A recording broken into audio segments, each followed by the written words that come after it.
Christmas shopping can be just a little bit like going to the grocery store hungry. Yep, everything looks good. And before you know it, you have hit that buy button far more often than you ever intended.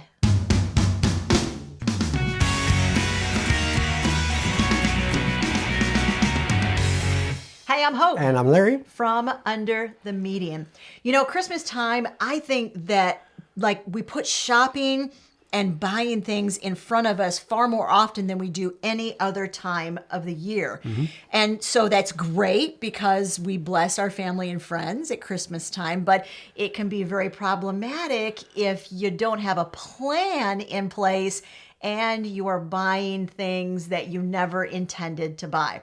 So in this video, we're going to give you some very practical ways that you can avoid overspending and buying things that you didn't intend to buy for that person in the first place.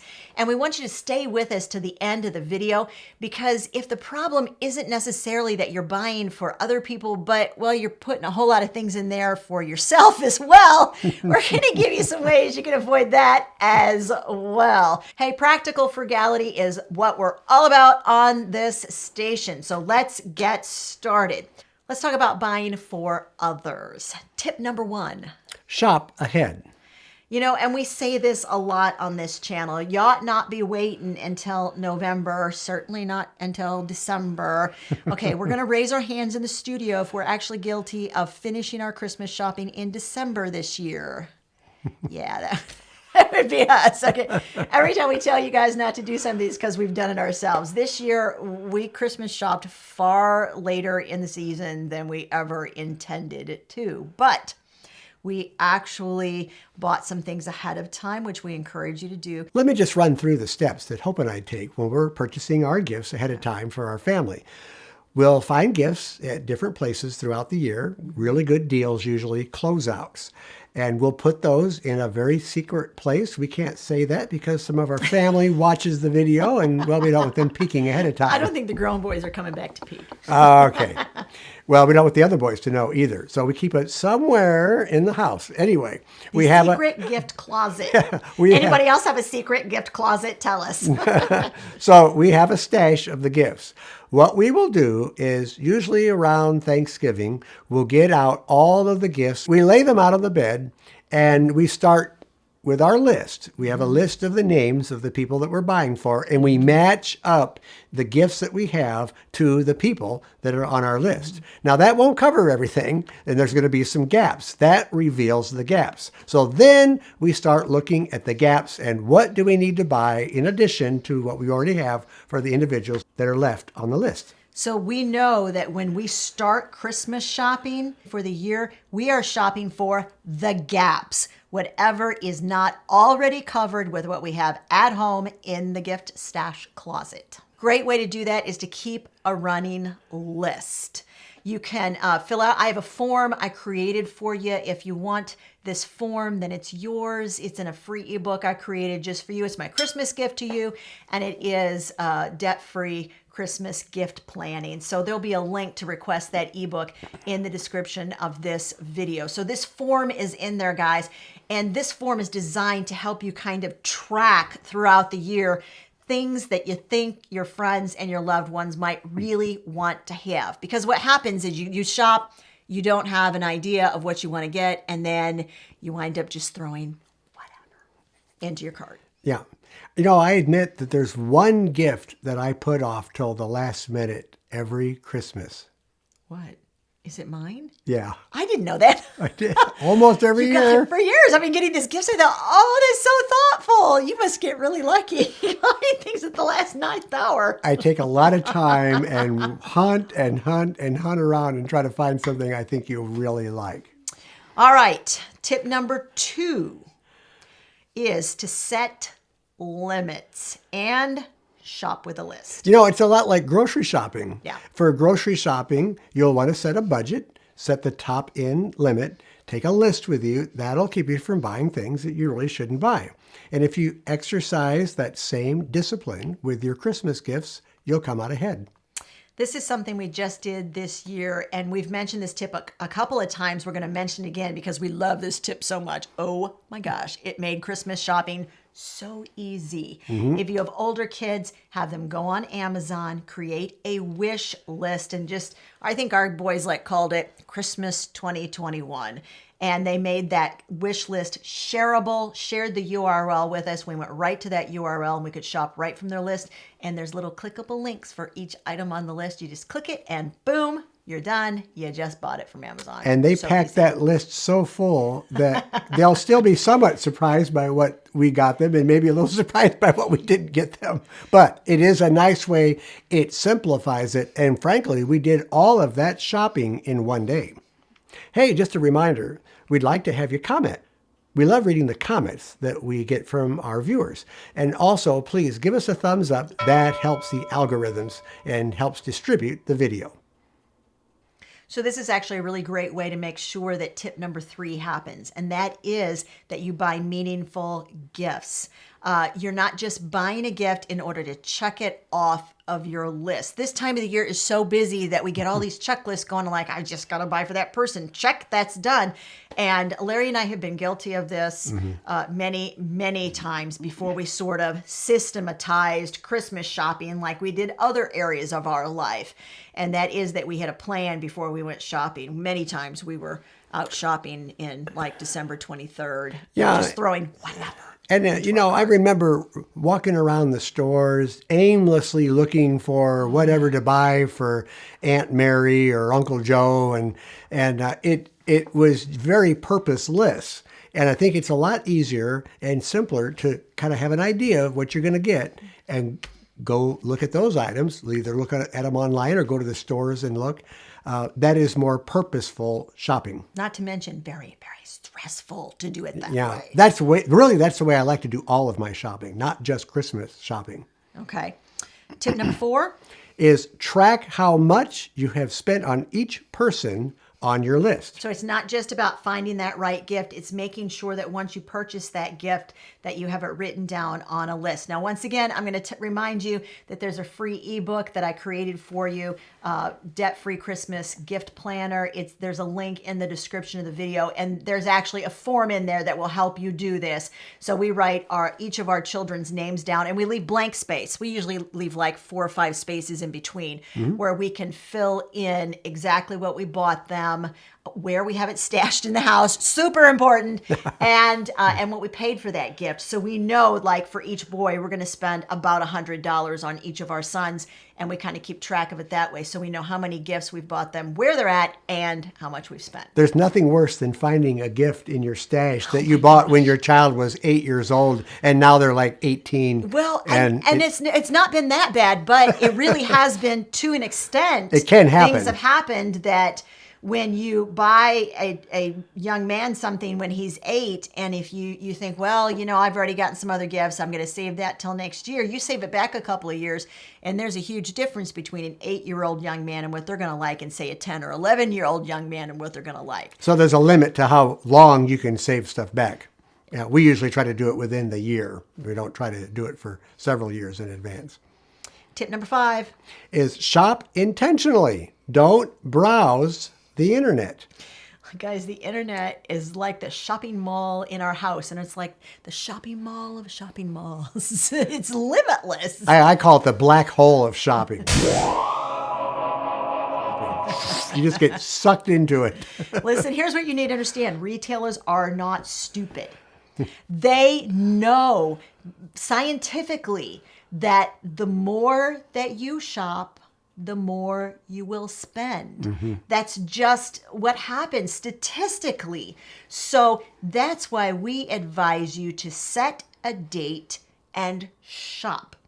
Larry and I actually got out our calendars and I said, when do you want to shop? We set a specific date, a specific time. We sat down with the boys, Google Christmas list, and we did it all within 90 minutes. We did it on done. We did it on Black Friday. I was off work and Hope was free, so we had done all of our entertaining for Thanksgiving. We didn't do any Black Friday shopping. God, we're done with that. Well, yeah, I mean, we did. We I mean, at the on stores. Black Friday, but not at the stores. I mean, the store. No, we don't. We're done. So done. I'd love to know. Did any of you did you shop on Black Friday, physically in a store? Because we're just we don't like that feeling of going and Crowds. competing with everybody else. We Getting- never did. Getting run over and all It's that stuff. Larry- I did it. I did it a couple of years, and I remember coming back home and telling Hope the terror of seeing all the vans, the mom vans out in the parking lot of Toys R Us, and I knew I was in trouble. He got everything on the list, though. He was my hero. I'm just going to say.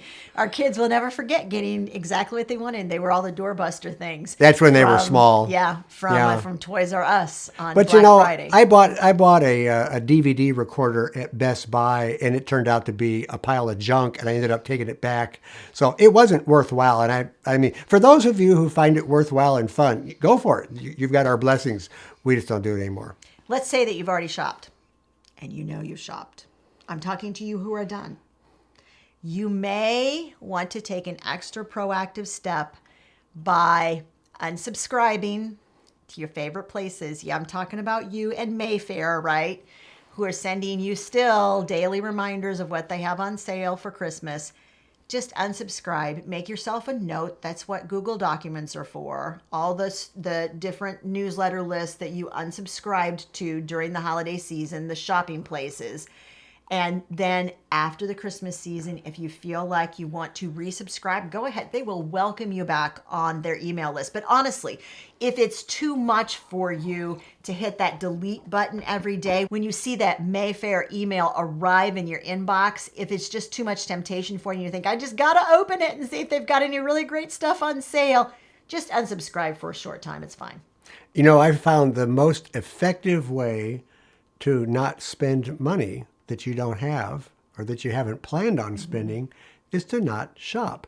So if you don't put that stuff in front of your face or in front of your eyes, you won't be tempted. Here is a list of questions you should ask yourself before buying a gift. All right, before you hit that buy button, you need to ask yourself, am I trying to impress the recipient or alter his or her opinion of me by buying this gift?